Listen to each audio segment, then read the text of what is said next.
everyone, I'm Jay and this is the Camden Stitch. Hello, welcome back to my channel. Thanks for joining me today. I just want to say thank you to everybody who bought me a coffee after my last sewing on a budget video. I am so grateful to you. I was really kind of blown away by your kind response, and I've made enough to buy some new lights and put a little bit towards the books that I bought for pattern drafting. So I am so grateful. I'm a bit nervous about the pattern drafting series because I have only done a sort of pattern drafting for beginners course. I don't really know what I'm doing. I've got some books, but some of them are a little bit too technical for me, so I don't really feel like I'm in a position to teach it, but what I can do is show you what I do. And I think sometimes that is actually as helpful as being taught things in a sort of really pro way, because you know, we're not pattern drafters, are we? We're dressmakers, and I think sometimes all you need to know is what works for you.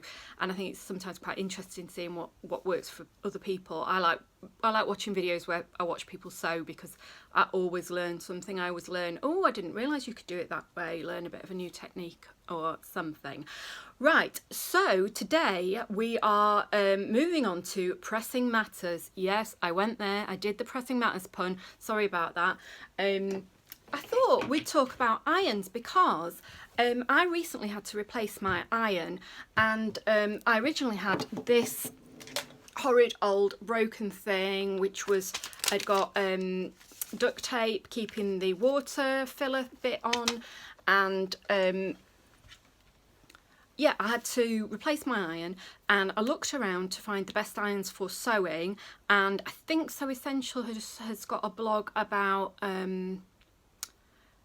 pressing tools, but there was very little about the best iron for sewing. Loads and loads of reviews of best irons, but obviously if you sew you use your iron totally differently. I never iron clothes anyway, so I'm not interested in knowing what the best iron is for ironing things. I mean, now I make my own clothes, I probably take a little bit more care over them, but I don't wear shirts, and shirts are the things that I find need the most ironing. So I thought I'd just tell you about my iron journey, because what I finished up doing was trying 5 different irons through Amazon. Obviously there's the one that I started off with, which was actually a really good iron. I bought it about 8 years ago. It's a Morphew Richards. If it's still available, I shall pop the details in the description box below. They are Amazon affiliate links, but if you make a purchase through them, I've pledged to give any money that I make through using affiliate links to Crisis, which is a homeless charity here in the UK. My original iron is a Morphew Richards Turbo Steam, and I think I bought it from probably Argos or Asda about 8 years ago, and it's been absolutely fine. It probably, if I know me, it probably cost about between 20 or 30 quid. I wouldn't have spent any more than that on an iron, because in actual fact I remember going around car boot sales trying to get one second hand. You cannot get second hand irons. It's something that people use until they wear out, which makes sense really.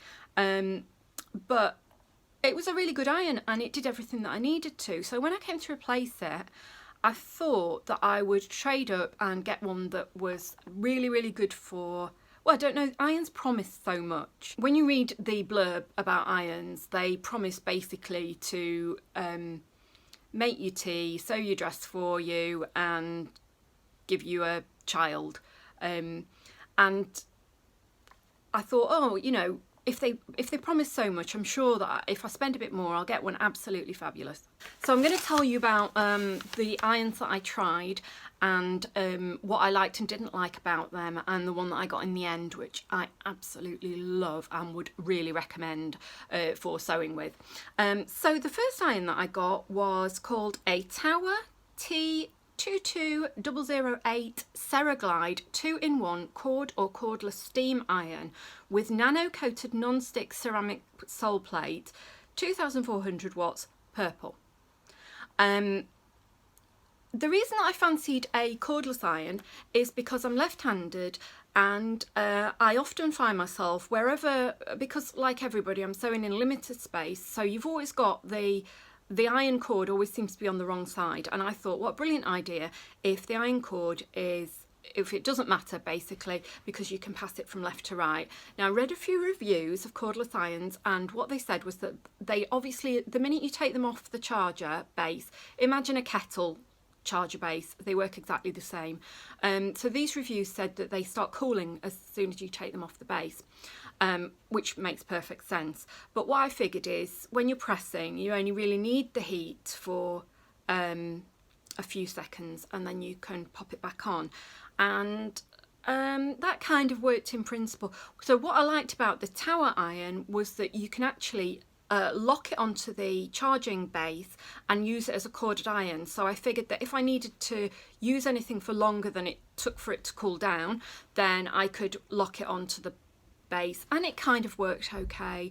But the losing heat thing actually was really a problem. I didn't realise that when you're pressing, you actually do press for maybe, I don't know, 30 seconds or so. If you think about how long you hold the iron when you're fusing interfacing, that does actually need it to be on a constant heat for quite a while. So I used it for a little bit, but I wasn't that happy with it. So because I bought it from Amazon, you can return things like this. Sometimes you do have to pay the return postage, but you basically get a full refund.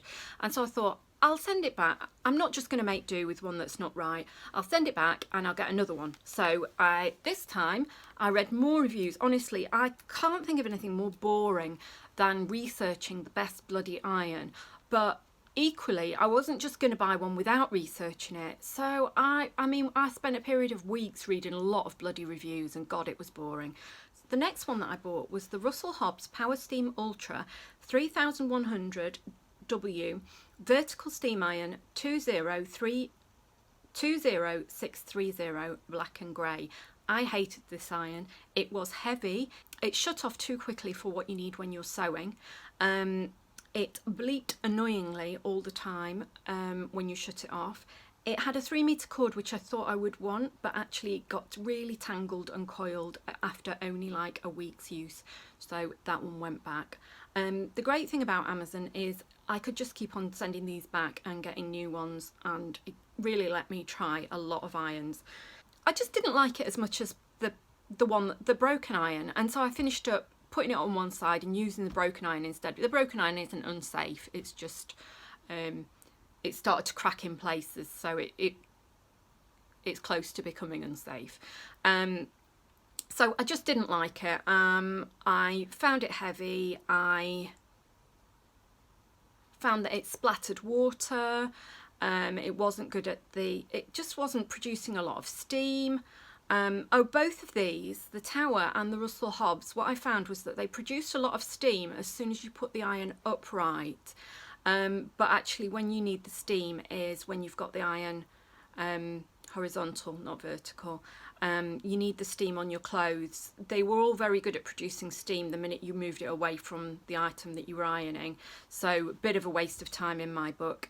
I just didn't like it, and so I thought to myself, right, I've done all the reviews, I've tried to buy ones with technical details that will be good, and I failed miserably. Let's just go for one that I like the colour of. So then I bought a Russell Hobbs 24800 light and easy bright iron in mango, which was basically the colour of this chair.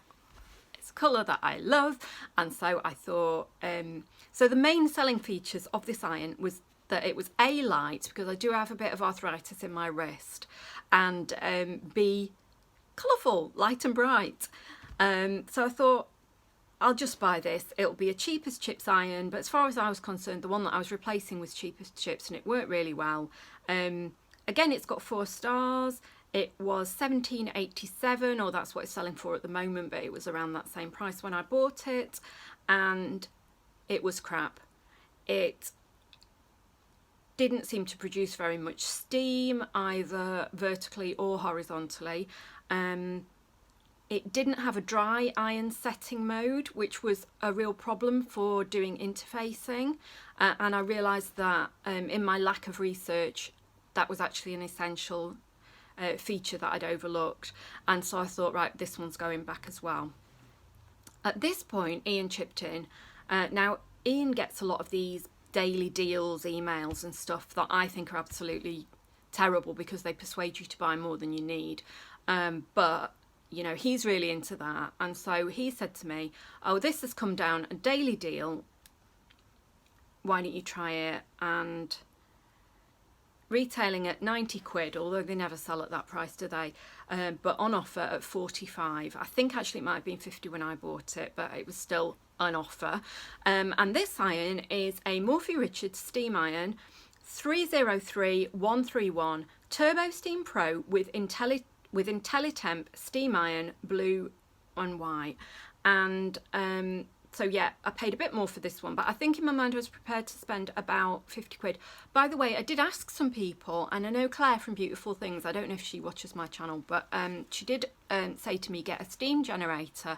But because I leave my iron out a lot of the time, and you know, the kitchen is already sort of pretty much being given over to wongling, aka sewing, crafting, pressing, etc.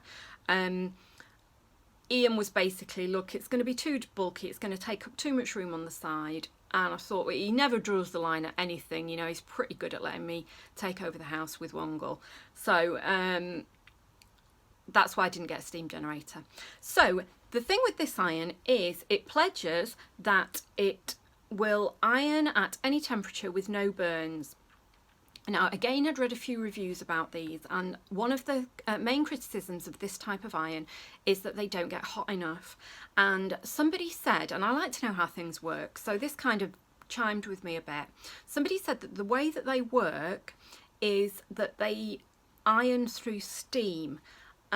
So I think that, I don't know if all irons do this.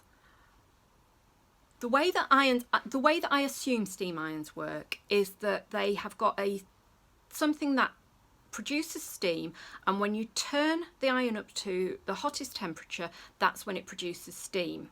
And like most irons, they won't iron on a low temperature with steam. But this one, because it irons through steam, must have one element to heat up the sole plate. This is what I've worked out for myself, I might be totally wrong. One element to heat the sole plate and another element to produce steam, like a steamer would, right? So you've got the effect of having your sole plate set on number 2, but also a lot of steam being produced, which is why you can iron at a low temperature without any burns, because it's ironing through steam. Now, I didn't know if it would work for pressing, but it's brilliant. I just love this iron. It produces loads and loads of steam, as promised. The only fabric that's burnt was some very cheap fabric that was sold as rayon viscose, but I actually think it's polyester. It looks like polyester, and it went shiny when I applied the iron, so I had to iron it with a pressing cloth. But that's the only fabric that I've needed to use a pressing cloth with. Everything else has been absolutely fine. And the thing is with this iron is it's actually got a max setting, which when you use the max setting, if you want to iron things like denim, it presumably takes the sole plate up to the equivalent of a number 3 setting, so you've still got all that steam and you've got the benefit of having a very hot iron as well. Because of the way it works, it does get through water, and I should actually knock off a star for this, but what is it with iron manufacturers? They don't seem to care that you can't see the water level.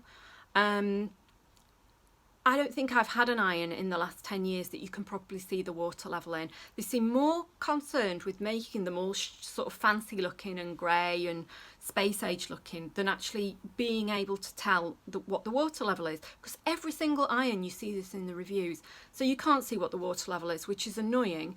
And the other thing that is annoying about it, which I would definitely knock a star off for, is so you actually fill it with water when it's flat like this, and you can see there's a max setting there, and actually if you fill it to the max setting, it starts spilling way before you get to the max setting. And the reason I've put a little bit of washi tape on there is because the actual max setting is at the bottom of that piece of tape.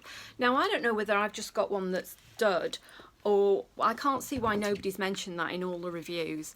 But it's slightly annoying, but it's easily got over because I just marked it with a bit of washi tape. But I would still buy this iron again, and I wouldn't hesitate to recommend it because it just gets so hot and produces so much steam that it just basically irons really quickly, and it's got a dry iron setting, so it's good for pressing.